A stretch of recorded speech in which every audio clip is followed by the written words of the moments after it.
Are you gonna give him TPA? That's what he needs, right? That's what we're trying to assess. Do you know when the symptoms began? No. Do you know anybody who might? Maybe his neighbor that they walk to get their papers in the morning. Can you give him a call? Go. CT's ready for us. All right, let's get him upstairs.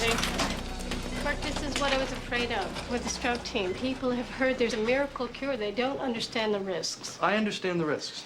I've seen patients hemorrhage with TPA. It's no cure-all. That's why we follow a protocol. The results aren't convincing. Look, Carrie, I understand that you have reservations. That's why I'm on the stroke team and you're not. Fine. But if she can't clarify the onset of symptoms... I'd be a fool to give TPA. Okay, so we have the kind of progression of the clinical case here. We heard kind of mention of the CAT scan. Sounds like the patient's going there very quickly. And we heard a conversation about the onset of symptoms, which we established in our kind of earlier discussions as being very important to kind of the future management of this patient. And they started talking about this TPA. It sounds like the patient's family member had knowledge of this, and the physicians certainly had a discussion about it as well. Why don't we kind of start about a general discussion of what is TPA and how is it thought to be appropriate in the care of some stroke patients? Well, TPA is a thrombolytic agent. It's a recombinant product that has now been approved for treatment of acute stroke, provided primarily can be given within, now extended to 4.5 hours after symptom onset. So the idea being in an ischemic stroke, you often have a thrombus in the affected cerebral artery.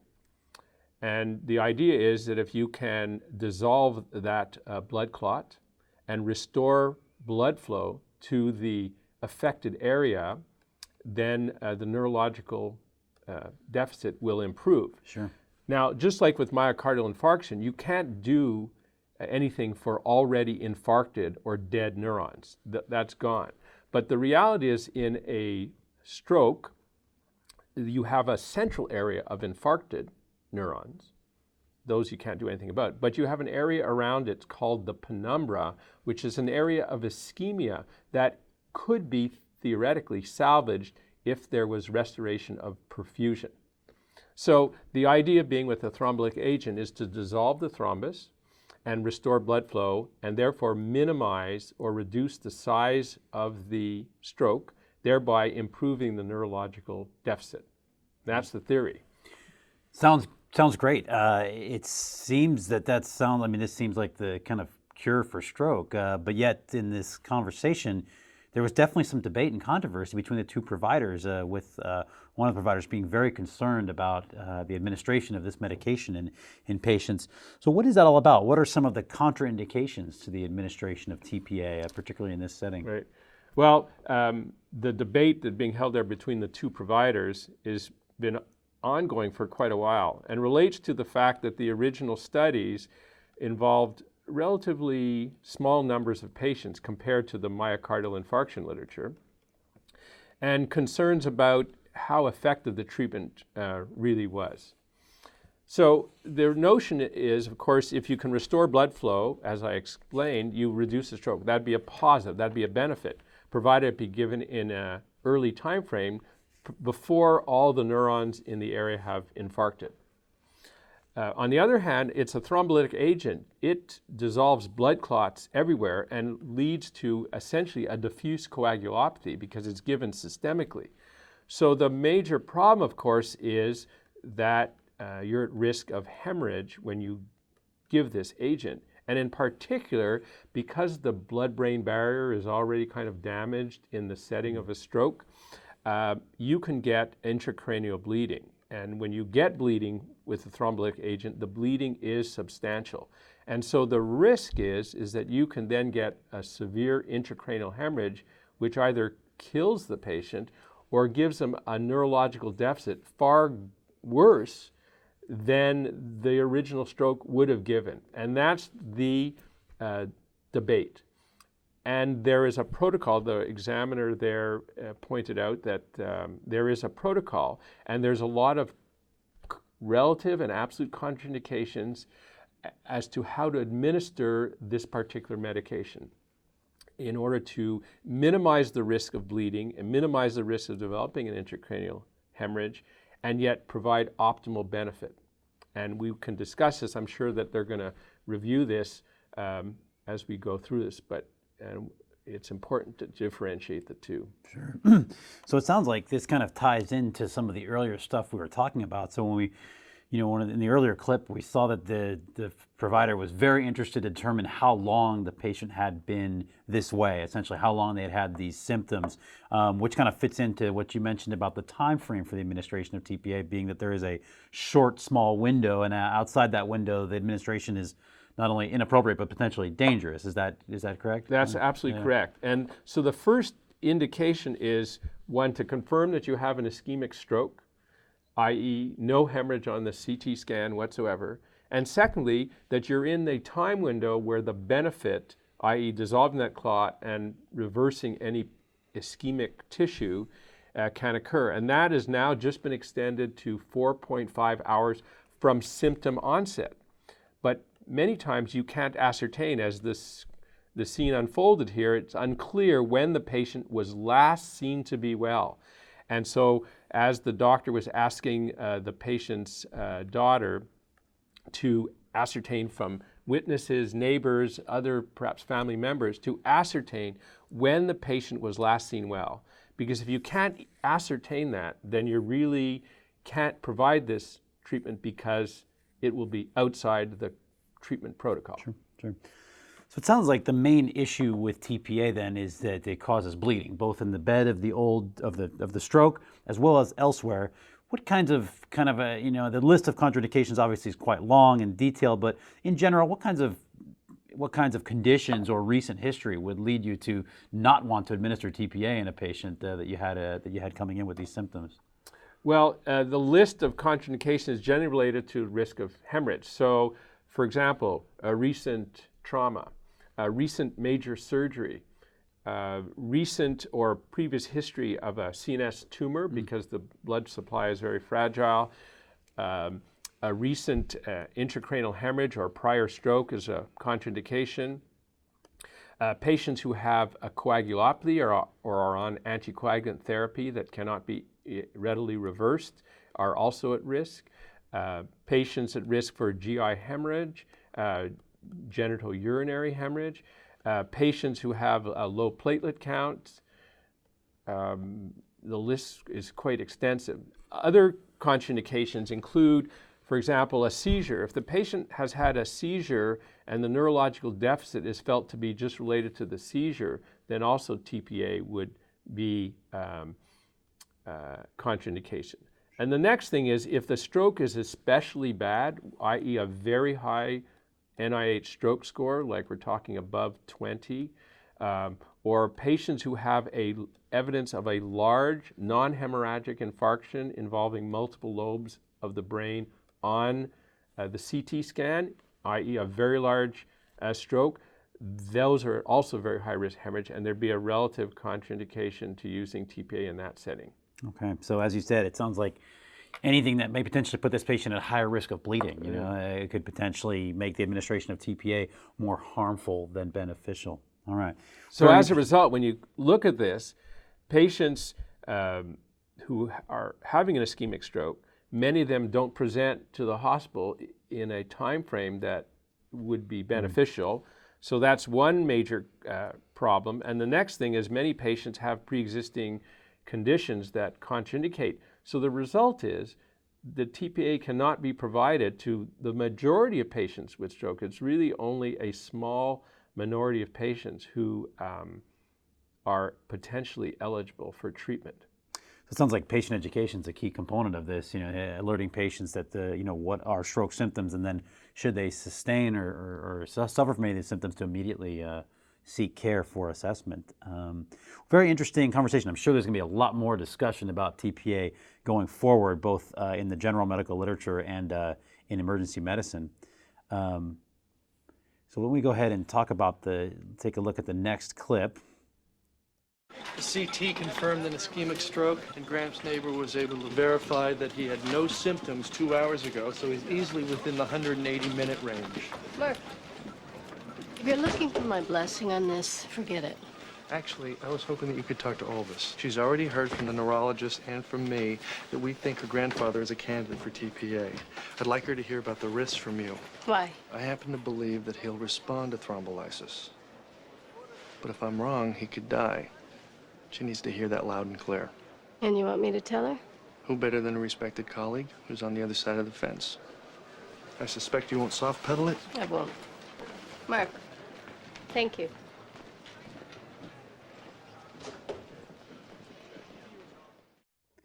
Okay, so it seems like we saw a lot going on there, a lot of information. So it sounds like we did get history that this patient had only had his symptoms for 2 hours. And they say that that's within the 180-hour window, or 3 hours, which was the old guideline prior to, right, as you indicated, Dr. Sharper, the recent change to the 4.5-hour mark.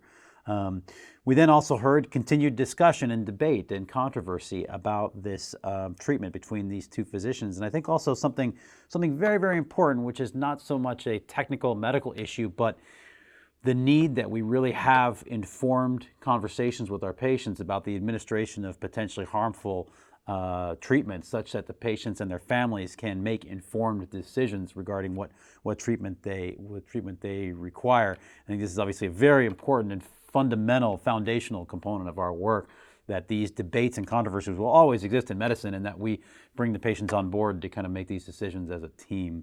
But it does kind of beg the next question, and we heard that they're going to discuss with the patient about, what to do about TPA, if TPA should be administered or not. But in the event that a TPA is or is not administered, what other treatments are available for patients with stroke? It sounds like TPA is a relatively new medication. What have we done for patients with stroke in the absence of TPA? If this patient was not a candidate, what would we do? Right. Well, that's an excellent question, and there's lots of guidelines related to that are available now to guide clinicians.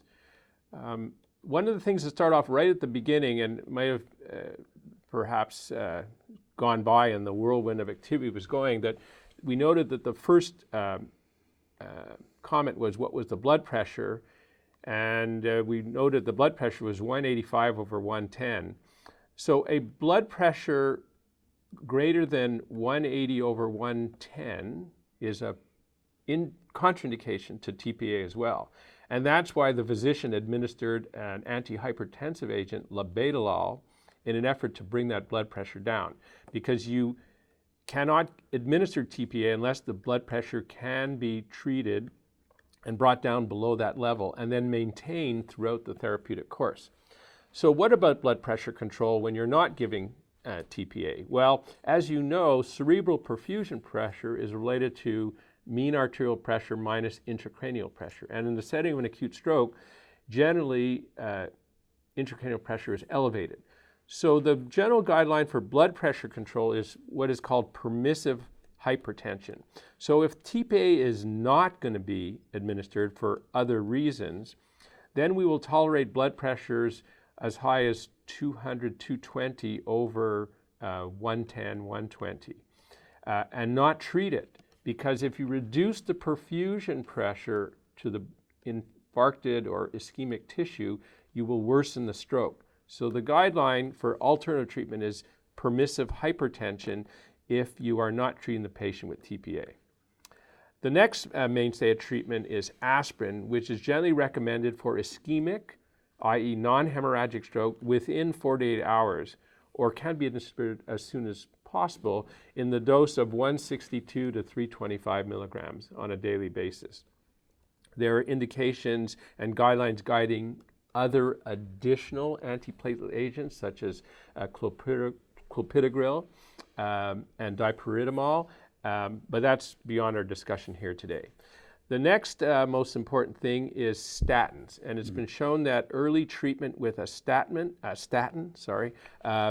is beneficial in stroke. So we would start a statin treatment again in the early 24 to 48 hour period for stroke management. The next most important part of the treatment is, again, somewhat related to their clinical status. So if the patient is profoundly unconscious or has altered mental status, they're at risk of aspiration. And so the simple things of maintaining the head of the bed elevated, that has been discussed in the literature. And generally, if you suspect elevated intracranial pressure, i.e. a large stroke, if the patient's at risk of aspiration, or the patient has underlying heart failure or COPD, we may recommend the head of the bed be elevated to 30 degrees. Otherwise, the patient should be maintained relatively flat. Again, to maximize perfusion pressure. Elevating the head of the bed to 30 degrees reduces intracranial pressure. So that's a simple measure that can be instituted.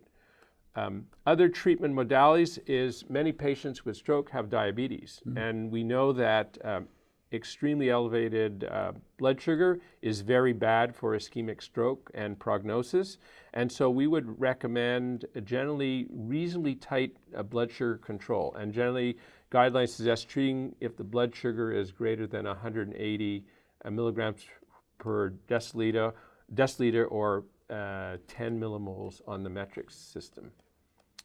So blood sugar control, electrolyte imbalances. Low sodium hyponatremia is generally very bad for ischemic or infarcted neurons, and so you'd want to maintain the patient to be normal sodium level, and you would only use isotonic fluid to rehydrate the patients if you suspected they were dehydrated. That means normal saline. You would not use D5 water or D5 half normal saline because it's a hypotonic solution. And finally, in terms of the treatment, there's issues related to medical comorbidities and prevention. So all patients with stroke are initially maintained NPO until they can undergo a swallowing evaluation, which can be a simple, if they're alert enough, simple, can you swallow a sip of water? You shouldn't be administering the oral medications or food unless the patient can swallow adequately, because then you can develop an aspiration pneumonia, which can further complicate things. And then treating other medical issues such as acute coronary syndrome or myocardial infarction or arrhythmias that may be present, any infections. Fever is bad as well in stroke, so some authorities recommend Tylenol to manage fever and try to keep the patient's temperature at 37 degrees. Hyperthermia is not a good prognostic finding in stroke. And finally, simple other medical measures, physical therapy, occupational therapy, prevention of pressure sores, DVT prophylaxis, and treatment of their underlying medical conditions are all part of the course. And it's been shown generally that patients do better on specialized stroke services or specialized neurological units who have experience in managing patients with stroke, as opposed to a general medical service. Interesting. All right. So besides TPA, there seems like there is a whole host of responsibilities that we have in terms of optimizing and maximizing the patient's outcome when they have stroke. So very interesting conversation. I'm sure these stroke patients seem like they frequently demand a lot of resources and a lot of attention from ourselves and from our staff. So I think we have one more clip. Let's go ahead and see this. See how the outcome of this case develops. He had an on-the-table response a few minutes ago. His speech is coming back. Something wrong. Yeah, Gramps, she had a stroke. You're gonna be better now.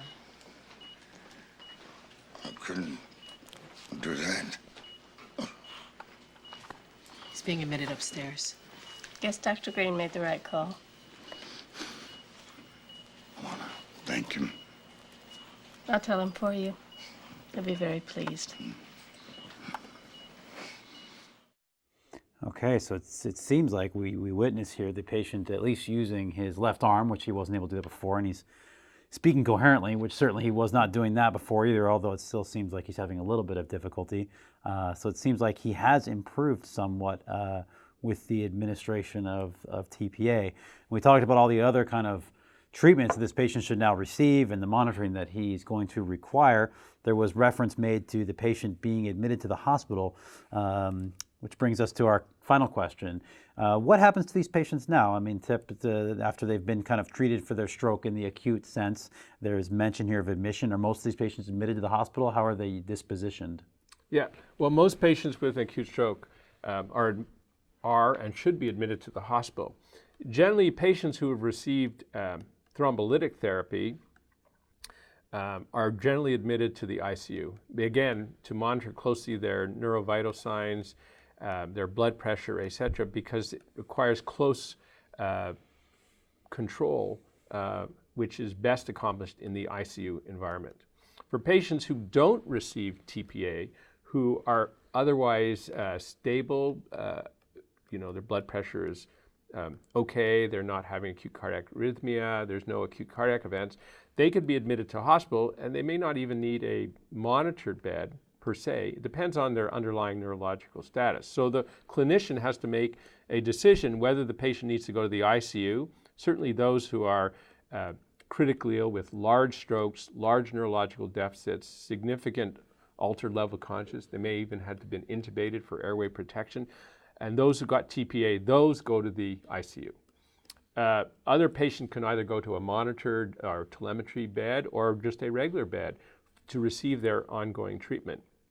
Now, there might still be some diagnostic issues that are raised even though the patient, in this case, got TPA. And I'd like to highlight two things. So one is there any role for heparin or anticoagulation? And specifically, we didn't talk about it because in general, heparin is not indicated. There is one specific thing where the condition, the patient's presentation of stroke is thought to be an embolic event associated with an intracardiac embolus that's detected by echo. That might be an indication for heparin, although you can't administer heparin if you've given TPA. You'd have to wait for the TPA to wear off. So that would be one thing.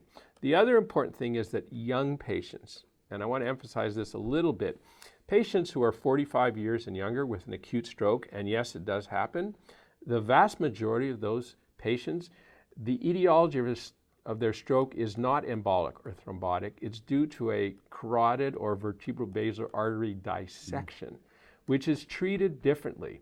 And therein lies the initial approach. Those patients would not necessarily be candidates for TPA if it's felt that their condition was related to a dissection. In fact, the treatment therein would actually be anticoagulation.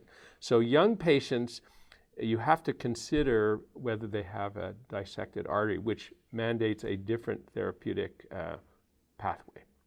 All right, very interesting. So it sounds like these patients can, in fact, be quite sick, obviously, and then thus require disposition to an elevated level of care. And I can imagine if you were in a small community hospital or health center or district hospital, that these patients, some of these patients who perhaps have vital sign abnormalities or cardiac dysrhythmias or large strokes would require transfer to a centralized referral hospital. I imagine that's the case. Yes. Yes, absolutely. If you don't have the services or facilities available to manage these patients, then a transfer to a higher level of care is mandated.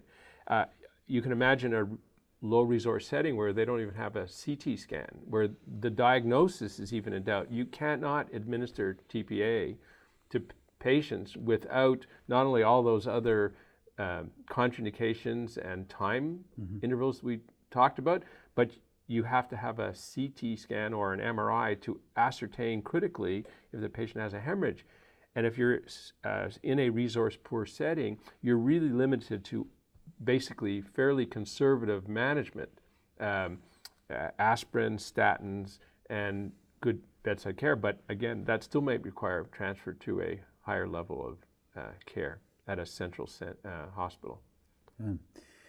All right, well, it sounds we took this patient from their initial presentation in the emergency room through their initial workup and the immediate diagnostic interventions we perform.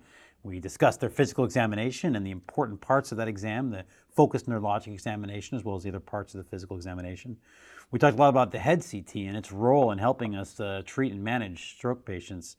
And then we talked about TPA and what this is and what the controversy is regarding its use and its potential to help or potentially harm our patients.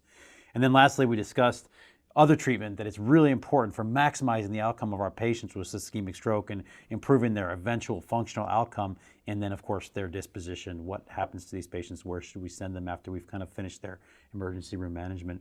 So that takes us to the end of this particular discussion. I want to thank Professor Schreiber again for helping us with this conversation, and I hope it's been helpful. Thank you. Thank you.